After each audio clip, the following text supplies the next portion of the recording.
महाभारत के नृत्य से अब तुम्हें यह तो ज्ञात हो गया है कि महाभारत में कौरवों और पांडवों के चरित्र का विशद वर्णन है। दुर्योधन द्वारा छल से पांडवों का राज्य छीन उन्हें 12 वर्ष का वनवास और तत्पश्चात 1 वर्ष के अज्ञातवास के दंड का उल्लेख है। मैं युगांतर आप सभी को इस प्रसंग पर आधारित अज्ञातवास से पूर्व श्री कृष्ण और द्रौपदी के मध्य हुए संवादों की ओर ले चलता हूँ। हे अग्निपुत्री, हे कृष्णा, चीरहरण से मात्र तुम्हारा अपमान नहीं हुआ है, अपितु समस्त मानव जाति की मानवता का, सत्य का और तुम्हारे घनिष्ठ सखा अर्थात मेरा हुआ है। कीचड़ को छू लेने से धूप मैली नहीं होती। तुम स्वयं धूप हो। तुम सदैव मानव जाति के लिए आदरणीय रहोगी। हे करुणा सागर, हे भक्त वत्सल, तुम दया का सागर हो। तुम ही सत्य हो और तुम ही हो शाश्वत। तुम ही से सब आरंभ होकर तुम ही में अंत होता है। सारी सृष्टि का प्रत्येक अंश तुम ही में समाया है। तुम तो सर्व ज्ञाता हो। तुम जानते ही हो कि तुम्हारी सखी के साथ क्या क्या हुआ है। भरी सभा में दुशासन मेरे केश पकड़ते हुए मुझे खींच कर ले आया। उसने मेरा चीर हरण किया। दुर्योधन ने मुझे लज्जित किया। सूत पुत्र कर्ण ने मेरे लिए अपशब्द कहे। मुझे अपमानित होते देख वो पांडव कुछ ना कर सके। धिक्कार है अर्जुन के गांडीव पर, धिक्कार है भीम की गदा पर और धिक्कार है धर्मराज युधिष्ठिर के धर्म पर जो मेरी रक्षा ना कर सके। गंगा पुत्र की कुलवधू का ऐसा अपमान। नहीं द्रौपदी, विधि के विधान को चाहकर भी कोई नहीं रोक सकता। भ्राताश्री, क्या मेरे इन खुले केशों से आपको मेरा अपमान उद्दीप्त नहीं होता? हे कृष्ण, क्या अधर्म का नाश होगा? क्या सत्य अंधा रह जाएगा? नहीं द्रौपदी, तुम निश्चिंत रहो। युद्ध होना अवश्यंभावी है और उनका विनाश भी सुनिश्चित है जिन्होंने अधर्म को अपनाया और सत्य की निंदा की। हे वर्तमान, मैं तुम्हें दुर्योधन के दरबार की ओर ले जा रहा हूँ, जहाँ अधर्म और असत्य की नींव डाली जा रही है। देखो।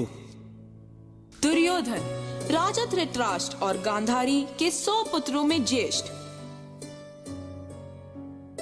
शकुनी कौरवों के मामाश्री, छल कपट से भरपूर, कुटिल बुद्धि के लिए प्रख्यात। कर्ण शूरवीर, दानी, कुंती पुत्र, दुर्योधन के परम मित्र। हा हा हा, मामा श्री, आज पांडवों का वनवास समाप्त हो रहा है। अब उन्हें 1 वर्ष का अज्ञातवास बिताना होगा। वाह भांजे वाह, मुझे ये जानकर अति प्रसन्नता हुई कि तुम वर्तमान के आनंद में डूबकर भी भविष्य की घटनाओं पर दृष्टि रखे हुए हो। मामा श्री, मैंने पांडवों के भाग्य को दुर्भाग्य में बदलने की पूर्ण व्यवस्था कर रखी है। गुप्तचरों, पांडवों के अज्ञातवास का आज पहला दिन है। जाओ, जाकर हर राज्य, जंगल, बस्ती, पर्वत में उन्हें खोजो। आकाश पाताल एक कर दो, भंग कर दो उनका अज्ञातवास। जाओ और उनकी सूचना लेकर ही आना। जो आज्ञा महाराज। उचित कहा मित्र। यदि हम पांडवों का अज्ञातवास विफल करने में सक्षम हुए तो निश्चित ही विजय हमारी होगी। सही कहा अंगराज। चलो एक रणनीति बनाते हैं। हे युगांतर, मेरा मन अभी भी विचलित है कि पांडव अपना अज्ञातवास किस प्रकार पूर्ण करेंगे। निश्चिंत रहो वर्तमान, समय बलवान होता है। काल चक्र का 1 वर्ष बिताने सभी पांडव भेष बदल के विराट नगरी में जाएंगे। आओ देखते हैं किस प्रकार पांडव विराट नगर में राजा विराट की सभा में स्वयं को प्रस्तुत करते हैं। प्रणाम पिताश्री, आपकी सेवा हेतु कुछ लोगों को नियुक्त किया गया है और वे दरबार में उपस्थित होने की आज्ञा चाहते हैं। आज्ञा है पुत्र। हे राजन, मैं कंस, जिसने महाराज युधिष्ठिर से द्युत कला में निपुणता प्राप्त की है, और आज आपकी सेवा की कामना लेकर उपस्थित हुआ हूँ। प्रणाम महाराज, मेरा नाम वल्लभ है। मैं महाराजा युधिष्ठिर का मुख्य रसोइया था। मैं रसोई बनाने का कार्य उत्तम प्रकार से जानता हूँ। प्रणाम महाराज, मैं तंत्रीपाल। गाय बछड़ों की देखभाल करने में मैं कुशल हूँ। महाराज युधिष्ठिर की गौशाला में गायों की देखभाल मैं ही करता था। हे मत्स्याधिपति, मेरा नाम ग्रंथिक है। मैं महाराज युधिष्ठिर की अश्वशाला में अश्वों की देखरेख करने में कुशल था। मत्स्यराज, मेरा नाम बृहनला है। मैं नृत्य और संगीत कला में निपुण हूँ। महाराज युधिष्ठिर ने मुझे अंतःपुर की कन्याओं को नृत्य सिखाने के लिए नियुक्त किया था। मैं आप सभी का परिचय जान चुका हूँ और अपने राज्य में आप सभी को आपकी कुशलता के आधार पर नियुक्त करता हूँ। हे युगांतर, अब सभी पांडव विराट नगरी तो पहुंच गए, किंतु मेरे मन की जिज्ञासा बढ़ती जा रही है कि अर्जुन प्रियनला के रूप में कुमारी उत्तरा को किस प्रकार नृत्य सिखाएंगे। शांत हो जाओ भ्राता, तुम्हारी जिज्ञासा को तृप्त करने के लिए मैं तुम्हें नर्तनशाला ले चलता हूँ। तुम स्वयं देखो प्रियनला और उत्तरा का नृत्य। उत्तरा, एक आवृत्ति वाला नृत्य करो।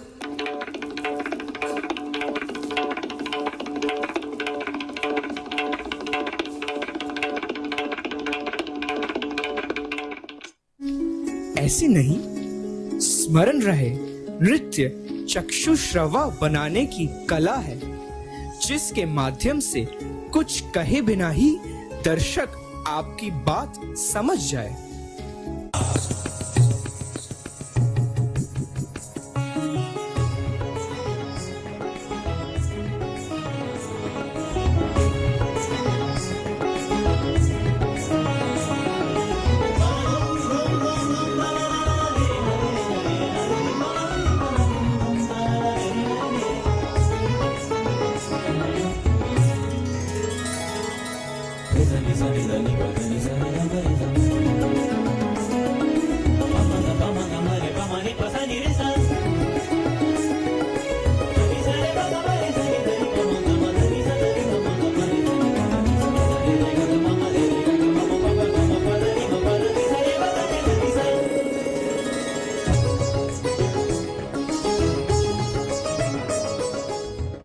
अद्भुत दृश्य।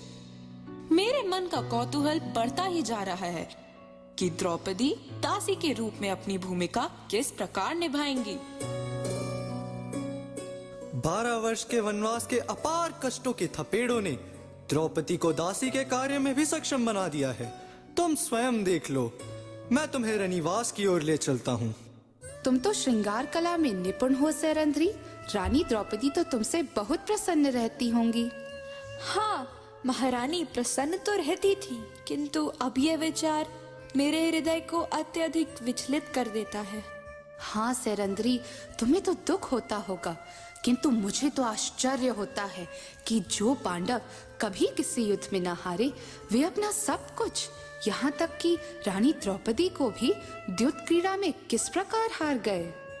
यदि महाराज युधिष्ठिर ऐसा ना करते तो संसार को ये उपदेश ही कैसे मिलता कि द्युत जैसा खेल कितना अशुभ और विनाशकारी होता है।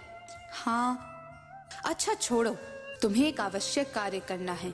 जाओ जरा मेरे भाई कीचक से महाराज के लिए थोड़ी मदिरा तो ले आओ। महारानी, मैं आपके भाई के कक्ष में कैसे जाऊं?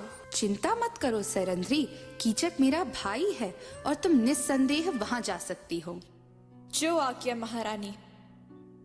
हे युगांतर, इस अध्याय में कीचक की क्या भूमिका है? कीचक मदान, अधर्मी परंतु पराक्रमी एवं वीर योद्धा है। प्रजा तो प्रजा, राजा विराट भी स्वयं उसके नाम से कांपते थे। कीचक के माध्यम से हम यह जानेंगे कि सत्य शांत रहता है, किंतु अधर्म का नाश करने वह विराट रूप अवश्य धारण करता है। चलो अब कीचक और सैरंध्री की भूमिका का परिचय लेते हैं। प्रणाम सेनापति कीचक, मैं महाराज के लिए मदिरा लेने आई हूँ। ठीक है सुंदरी, मदिरा भी लेते जाना। पहले यहाँ आकर हमारे समीप तो बैठो। सेनापति, ऐसी बातें करना आपको शोभा नहीं देता। मुझे जाने दे सेनापति कीचक। कहाँ जाओगी सैरंद्री? कीचक से छुपने के लिए इस महल में कोई स्थान ही नहीं है। हा हा हा।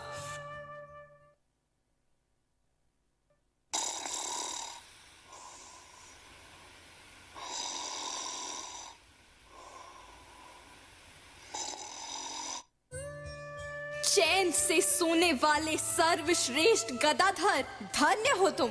जिस शूरवीर की पत्नी का अपमान हुआ हो, से ऐसे सोना शोभा नहीं देता। कीचक ने मुझ पे कुदृष्टि डालने का दुस्साहस किया है। तुम्हें इसका प्रतिशोध लेना होगा। यदि कीचक ने कल का सूर्योदय देख लिया, तो तुम्हारी ये पांचाली कल का सूर्यास्त नहीं देखेगी। पांचाली, मैं तुम्हें वचन देता हूँ कि कीचक कल का सूर्योदय नहीं देखेगा। हे नाथ, वो कैसे? हाँ, तुम कीचक से कहना कि तुम उस पर मोहित हो गई हो और उससे एकांत में मिलना चाहती हो। आज रात उसे नृत्यशाला में आने का निमंत्रण दो। वहीं पर मैं उसका परिचय मृत्यु से करवा दूंगा। अब तुम जाओ, ऐसा ना हो कि तुम्हें मेरे साथ कोई देख ले।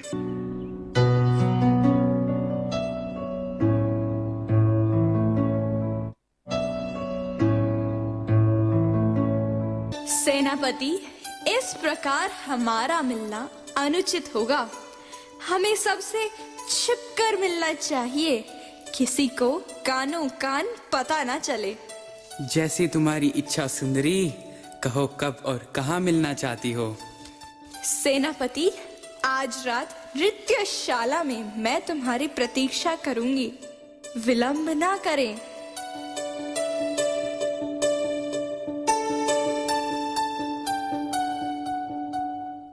अरे, यहाँ तो बहुत अंधेरा है सैरंद्री। हाँ, किंतु कुछ ही क्षणों में यह अंधकार समाप्त होगा और आप मेरे एक नए रूप से परिचित होंगे।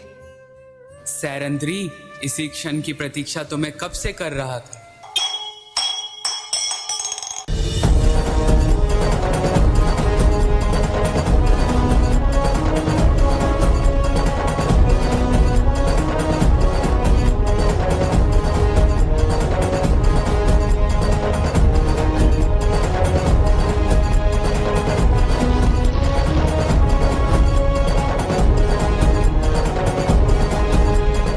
द्रौपदी के कष्टों को देख मेरा हृदय व्यथित हो उठा। हे युगांतर, क्या धर्म का नाश नहीं होगा? अवश्य वर्तमान समय अनिष्ट का नाश अवश्य करता है। इसका प्रत्यक्ष प्रमाण अभी हमें देखने को मिलेगा। अब हम दुर्योधन के दरबार की ओर प्रस्थान करते हैं, जहां दुर्योधन पांडवों के अज्ञातवास को न भेदने की असफलता से दुखी तो अवश्य है, किंतु कीचक के वध का समाचार सुनकर प्रसन्न और मत्स्य देश पर आक्रमण करने को आतुर भी। चिंता क्यों करते हो? यदि अज्ञातवास का समय समाप्त हो गया तो हो जाने दो। इस वर्ष के भांति अगले वर्ष पांडव भी समाप्त हो जाएंगे। मेरी चिंता का कारण अज्ञातवास नहीं है मित्र। मैं तो अपने गुप्तचरों की असफलता के कारण चिंतित हूँ, जो अभी तक मेरे शत्रुओं का पता न लगा सके। भ्राताश्री, अभी अभी यह सूचना मिली है कि मत्स्य देश के महारथी कीचक की हत्या हो गई है। कीचक की हत्या? असंभव, यह असंभव है मित्र। असंभव? किंतु क्यों? कीचक के वध की योग्यता केवल 6 योद्धाओं में ही है। वो कौन? कर्ण, मैं तुम्हारी बातों को समझ नहीं पा रहा हूँ। वे हैं कृष्ण के दाऊ बलराम, तुम्हारे पितामह भीष्म, तुम्हारे गुरु द्रोणाचार्य, दुर्योधन, मैं और भीम। तो फिर उसका वध किया किसने? भीम ने, क्योंकि हम में से किसी ने नहीं मारा तो अवश्य भीम ने ही मारा होगा। हा हा हा। मुझे बधाई दो मित्र, मैंने उनके अज्ञातवास के रहस्य को तोड़ दिया। चलो, सेना तैयार करो और मत्स्य देश पर आक्रमण करो। उनसे युद्ध करने को तो मैं सदा से ही तत्पर हूँ, किंतु पिताश्री और पितामह से युद्ध की आज्ञा तो ले लो मित्र। कदाचित वे इसकी आज्ञा ना दे। आक्रमण करो भांजे। वे पांचों पांडव वीर पुत्र उस राज्य पर आक्रमण होता नहीं देख सकते जिसने उन्हें आश्रय दिया हो। वे अज्ञातवास भंग कर सामने आएंगे और ना केवल आएंगे, लड़ेंगे भी। यदि विजय भी हुए तो उन्हें पुनः 12 वर्ष का वनवास भोगना पड़ेगा। ठीक है मामा श्री, मैं पिताश्री से युद्ध की आज्ञा ले लेता हूँ। प्रणाम पितामह, मैं आपके कक्ष की ओर ही आ रहा था। क्या हुआ पुत्र, सब कुशल तो है? पितामह, मत्स्य देश पर आक्रमण करने की अनुमति चाहता हूँ। क्या ऐसा करना उचित होगा पुत्र? मैं धरोहर में पाई हस्तिनापुर की सीमा से संतुष्ट कैसे रह सकता हूँ पितामह? क्या देश की सीमा का विस्तार करना क्षत्रिय धर्म की मांग नहीं है? क्षत्रिय धर्म की तो और भी कई मांगे हैं पुत्र दुर्योधन।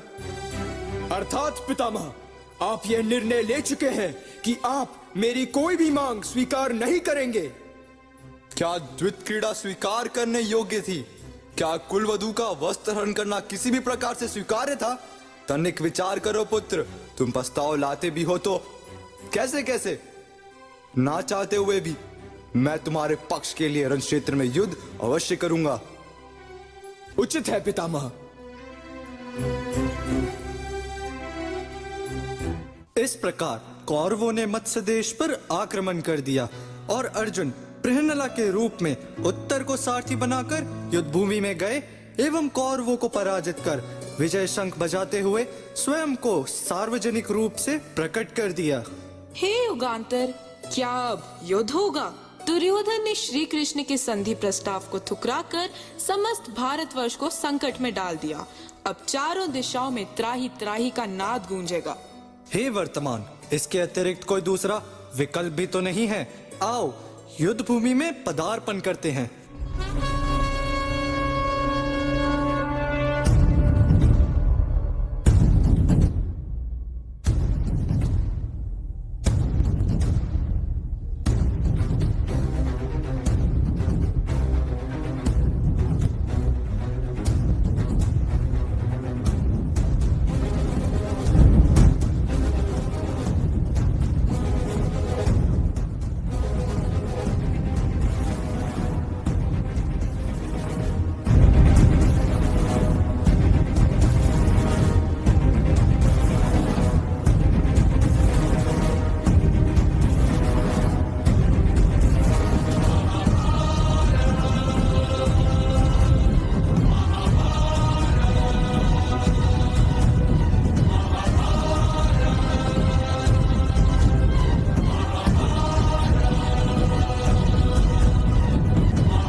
भीष्म आदि गुरुजन शोक के योग्य नहीं है।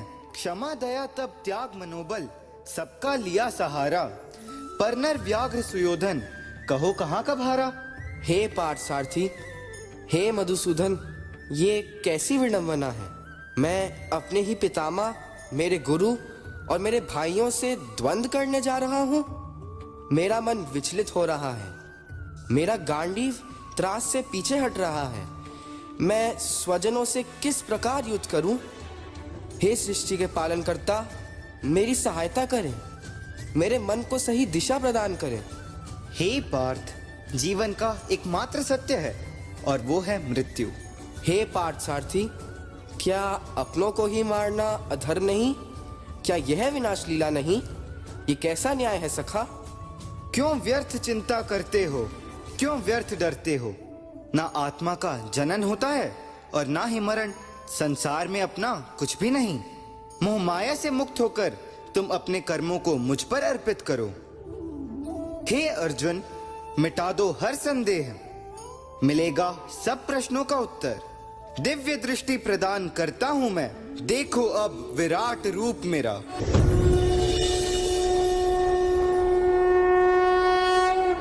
यदा